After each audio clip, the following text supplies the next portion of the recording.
এতিয়া যিসকলে গভৰ্ণমেণ্ট জবৰ প্ৰিপাৰেশ্যন কৰে যিকোনো বেংকিং বা এছএছসি কিছুমানে হয়তো বেলেগ প্ৰাইভেট জবত আছে তো তেওঁলোকে সময় নাপায় বা কিছুমান ষ্টুডেণ্ট আছে তেওঁলোকে হয়তো সময় নাপায় এইটো বাহানা থাকে যে আমি আজি সময় নাপালোঁ কাইলৈ কৰিম তো এই ভিডিঅ'টো সেইটো কাৰণে প্ৰস্তুত কৰিছোঁ আমি যদি সময়ক মূল্য দিওঁ আমি সদায় জীৱনত আগবাঢ়ি যাব পাৰিম ঠিক আছে মই মোৰ ক্লাছ 10ৰ ষ্টুডেণ্টখিনিকো এইটো কথাই কওঁ মই মোৰ কথা কৈ থৈছোঁ আৰম্ভণিতে মই নিজে সময়ক কিন্তু বহুত বেছি মূল্য দিওঁ বৰ্তমান সময়তো ঠিক আছে একদম মই কলেজৰ দিনৰ পৰা এতিয়ালৈকে সময়ক মূল্য দিওঁ আপোনালোকো যদি এটা প্ৰাইভেট জব কৰি আছে এটা শেডিউল বনাই লওক কাইলৈ দিনটোত কি কৰিব আজিয়ে ভাবি লওক ঠিক আছে কাইলৈ কিমান পঢ়িব আজিয়ে ভাবি লওক এটা প্ৰাইভেট জব কৰিও আপুনি সময়খিনি উলিয়াব পাৰিব চাওক মই উদাহৰণ এটা দিছোঁ মই যেতিয়া ডিগ্ৰী পাছ কৰিলোঁ মানে বিটেক পাছ কৰিলোঁ তেতিয়া মই ঘৰত এনেই থাকি বেয়া পাওঁ তো মই ঘৰৰ ওচৰৰে এখন জুনিয়ৰ কলেজত মই পঢ়াবলৈ গ'লোঁ ফিজিক্স আৰু মেথছ তাতে মোৰ 2-3টা ক্লাছ থাকে ঠিক আছে কেতিয়াবা ক্লাছ কেইটা এনেকুৱা থাকে মেক্সিমাম দুটাই লং ক্লাছ এটা ক্লাছ ধৰক 10টাৰ পৰা 11টালৈকে হ'ল পিছৰ 11টাৰ পৰা 12টালৈকে নাই ধৰক 12টাৰ পৰা 1টালৈকে হ'ল মাজৰ 1 ঘণ্টাটো গেপ পালোঁ সেই 1 ঘণ্টা যে গেপ পাওঁ সেই 1 ঘণ্টা মই কমন ৰুমত বহি টিচাৰসকলৰ লগত আড্ডা মাৰি নাথাকোঁ তাত বহুত টিচাৰ্ছ থাকে তেওঁলোকে কথা পাতি থাকে ঠিক আছে কিন্তু মোৰ জীৱনৰ লক্ষ্যটোতো এটা বেলেগ আছিলে মোৰ লক্ষ্যটো এটা বেলেগ এটা জেগাত যোৱা আছিলে তো মই সেই 1 ঘণ্টা সময় কি কৰোঁ এটা এক্সট্ৰা ৰুম আছিলে সৰু লাইব্ৰেৰী নিচিনা তাত মই ধুনীয়াকৈ হেডফোন লগাওঁ আৰু দিনটোৰ কাৰেণ্ট এফেয়াৰ্ছ তাত পঢ়োঁ মই তো মই তেনেকৈ কামবিলাক কৰোঁ দিনটোৰ কাৰেণ্ট এফেয়াৰ্ছ তাত পঢ়ি তাতেই নোটছ বনাওঁ ষ্টুডেণ্টে চাই থাকে ঠিক আছে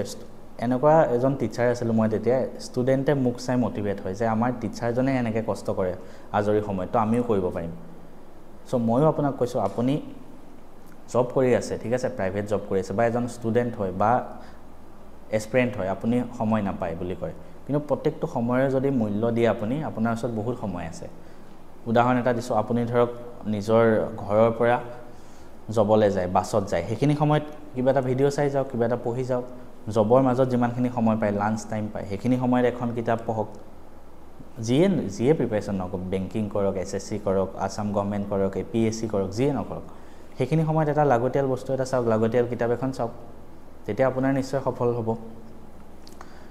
এতিয়া মোৰ কথা কৈছোঁ মই এতিয়াও জব কৰি আছোঁ এতিয়া মই বহুত ভাল চেলাৰি পাই আছোঁ বহুত ভাল ৰেছপেক্ট পাই আছোঁ মই ইমান কষ্ট কৰাৰ কোনো দৰকাৰ নাই কিন্তু সেই যে মই তেতিয়া কষ্ট কৰিছিলোঁ তেতিয়া যে সময়ক মূল্য দিছিলোঁ সেই সময়ৰ মূল্য দিয়াটো মোৰ বৰ্তমানো থাকি গ'ল সেইটো কাৰণে হয়তো ভগৱানৰ কৃপাত মই যোনটো ছাইডত মই কষ্ট কৰিছোঁ সেইটো ছাইডত মই যিমানখিনি বিচাৰোঁ পাইছোঁ যেনেকৈ মই এতিয়া ইউটিউবৰ ভিডিঅ' বনাওঁ ঠিক আছে জবটো বাৰু ন' ডাউট মই জবৰ ছাইডত মই যিখিনি বিচাৰিছিলোঁ মানে ভগৱানে গোটেইখিনি দি দিলে এতিয়া মই ইউটিউবৰ ভিডিঅ' দি আছোঁ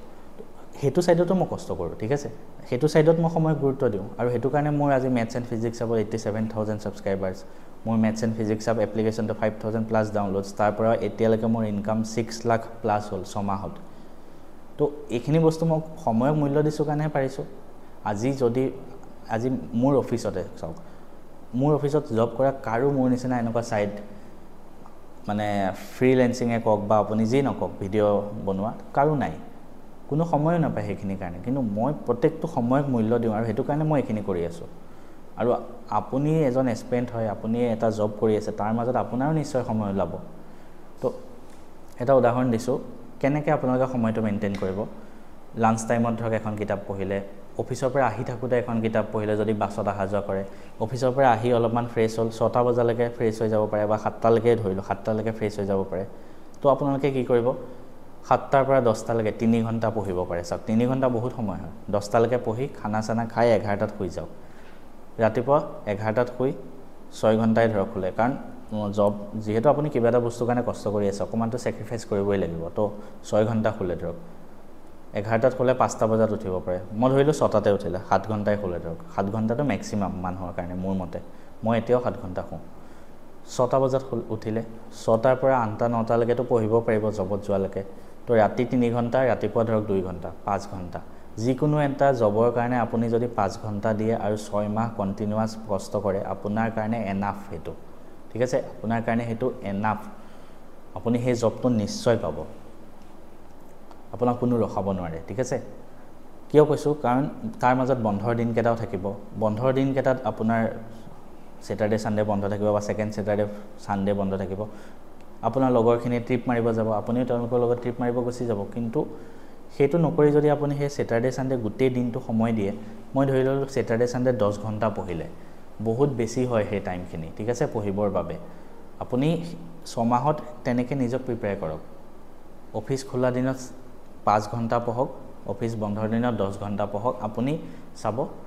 6 মাহত আপুনি বেলেগতকৈ বহুত ওপৰত গুচি যাব ইনফেক্ট যিখিনি ফ্ৰেছ এক্সপেৰিয়েন্স হয় ন যিসকলে ডেইলি মানে এনি টাইম পঢ়ি থাকে সময় পায় সিহঁততকৈ ওপৰত গুচি যাব ঠিক আছে not only for the job যিসকলে আপোনাৰ কলেজ ষ্টুডেণ্ট হয় তোমালোকৰ কাৰণেও এইখিনি কথা কৈছোঁ ঠিক আছে কলেজত তোমালোকে ক্লাছ কৰা তাৰ পৰা আহিও তোমালোকে এনেকৈ সময় উলিয়াই এটা বেলেগ জবৰ কাৰণে প্ৰিপেৰেশ্যন কৰিব পাৰা সো এনেকৈ যদি সময়ক মূল্য দিয়া তোমালোকে এদিন সফল হ'বা প্ৰত্যেকজন সফল মানুহে সময়কে বেছি মূল্য দিয়ে ঠিক আছে আৰু কাইলৈ কি কৰিবা আজিয়ে ভাবি থবা মই যেনেকৈ কাইলৈ কি কৰিম মই কাইলৈ কি ভিডিঅ' বনাম মই আজিয়ে ভাবি থৈ দিছোঁ ঠিক আছে আৰু ধৰা মই কাইলৈ মই কি কৰিম কৈ দিছোঁ মই ৰাতিপুৱা ধৰা এতিয়া মই আজি শুই গ'লোঁ 11:45 মানত 7 ঘণ্টা শুলোঁ 6:45ত উঠিলোঁ উঠি মই ধুনীয়াকৈ অলপ জিম কৰিলোঁ তাৰপিছত মই 9:15 অফিচ যাম 9:30 পাব লাগে দিনটো কাম কৰিম দিনটো কাম কৰাৰ পিছত লাঞ্চ টাইমত অলপমান খালী টাইম পাওঁ সেই টাইমটোত হয় মই মোৰ যিখিনি ইউটিউব ষ্টুডিঅ'ত যিখিনি কমেণ্ট আহে সবৰে কমেণ্টছৰ মই লগতে ৰিপ্লাই নিদিওঁ কিন্তু প্ৰত্যেকটো বস্তুৰ কাৰণে মোৰ জীৱনত মানে এটা নিৰ্দিষ্ট সময় আছে তো কমেণ্টৰ ৰিপ্লাই দিয়াৰ টাইমটো মোৰ সেইটো বা কেতিয়াবা মই অফিচত এখন মিটিং এটেণ্ড কৰিলোঁ য'ত মিটিংখন মানে ষ্টাৰ্ট হওঁতে বহুত টাইম লাগি আছে মানুহবিলাক আহি পোৱা নাই আধা ঘণ্টা লাগি যায় কেতিয়াবা তো সেই আধা ঘণ্টাত মই মোবাইলত বহি ইউটিউবৰ ৰিপ্লাই দিওঁ বা দিনটোৰ যিখিনি নিউজ আৰ্টিকেল আহে সেইখিনি মই টেলিগ্ৰাম চেনেলত শ্বেয়াৰ কৰোঁ তেতিয়া কৰোঁ তো তেনেকৈ মই ধুনীয়াকৈ মানে টাইম টেবলটো বনাই লওঁ আৰু মই কেতিয়াও ইউটিউবৰ ভিডিঅ' মোৰ কম্পিউটাৰ আছে কম্পিউটাৰ ল'লোঁ লেপটপ আছে কেতিয়াও তাত এডিট নকৰোঁ মই সদায় মোবাইলত এডিট কৰোঁ অফিচ টাইমত 2 ঘণ্টা ধৰক একেৰাহে বহি কাম কৰিলোঁ মই অকণমান মাইণ্ডটো ফ্ৰেছ কৰিব লাগে তো মই অকণমান বাহিৰত ওলাই গৈ 15 মিনিট সময় ভিডিঅ'টো এডিট কৰি আহোঁ তেনেকৈ কৰোঁ তো প্ৰত্যেকটো বস্তু সময় ভাবি লওঁ তাৰপিছত সন্ধিয়া আহি মই ছায়েন্সৰ ক্লাছ কৰাম ছায়েন্সৰ যি আমাৰ লাইভ ক্লাছ চলি আছে তাত কৰাম তাতে মই পিপিটি বনাম আগত অলপমান পঢ়িম তাৰপিছত 10টা বজালৈকে হৈ যাব তাৰপিছত ভাত বনাম ভাত খাই 11টা বজালৈকে হৈ যাব আধা ঘণ্টা এটা ভিডিঅ' বনাম তেনেকৈ আৰু সেনেকৈ যদি আপুনি এটা শ্বেডিউল বনাই লয় আপোনাৰ বেয়া লাগিব যদি কি হয় যে কাইলৈ কি কৰিম ধৰক ভাবিলে আৰু কাইলৈ ৰাতি যদি কিবা এটা কৰিব নোৱাৰিলে দিনটোত তেতিয়া কাইলৈ ৰাতি আপোনাৰ বেয়া লাগিব যে এইটোতো মই কৰিব নোৱাৰিলোঁ আৰু সেই বেয়া লগাটো যদি আহে সেইটো ভাল কথা তেতিয়া আপুনি গম পাব যে আপুনি ক'ত পিছ পৰি আছে আপোনাৰ কোনখিনি সময় এনেই গৈ আছে সেইখিনি আপুনি ট্ৰেক কৰিব পাৰিব আজি মোৰ উদাহৰণ দিওঁ মই আৰু দুটামান ভিডিঅ' বনাম ভাবিছিলোঁ কিন্তু আজি গণেশ চতুৰ্থীত ওলাই গ'লোঁ তো বাহিৰত বহুত পানী হৈ গ'ল গুৱাহাটীত তো তাৰ ফলত কি হ'ল মোৰ আধা ঘণ্টা 1 ঘণ্টা এনেই গুচি গ'ল তো মই এতিয়া মোৰ সেইটো ৰিগ্ৰেট ফিল হৈছে যে মই আৰু 1 ঘণ্টাত যদি আৰু 2-3টা ভিডিঅ' বনাব পাৰিলোঁ হয় তো প্ৰত্যেকটো কামত আপুনি সেনেকৈ নিজৰ 100% দি সময়ক মূল্য দিয়ক আপুনি এদিন নিশ্চয় জয়ী হ'ব এজন দাদা বুলিয়ে ভাবক বা আপোনাৰ ভাইটি বুলিয়ে ভাবক ডাঙৰসকলে ভাইটিয়ে ভাবিব অবভিয়াছলি যিয়ে বুলিয়ে নাভাবে মোক মই আপোনালোকক কিছুমান ভাল কথা ক'বৰ কাৰণে এই ভিডিঅ' চেনেলটো খুলিছোঁ আৰু তাৰ কাৰণে এই ভিডিঅ'টো মই প্ৰস্তুত কৰিলোঁ